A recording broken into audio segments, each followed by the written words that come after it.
ja si pamätám len toľko, že teda tá pec má pravdepodobne toľko ako tento dom, toľko rokov, čiže je to vyše 100 rokov.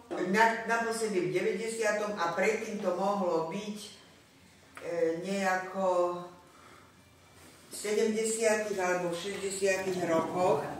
To mohlo byť predtým prestavované.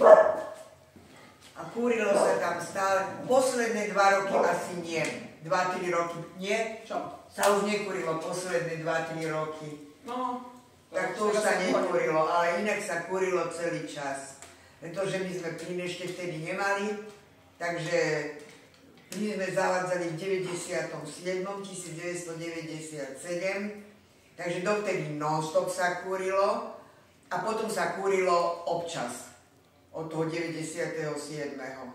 Že sa kúrilo, no, jak sa nám zachcelo, viac menej. Ale kúrilo sa aj potom ešte. Dobre, a ešte zo pár slov o tom by ste vedeli povedať, že ako prebehla s nami komunikácia, práca. Dobre prebehla. V poriadku, nesťažujeme sa. Dobre.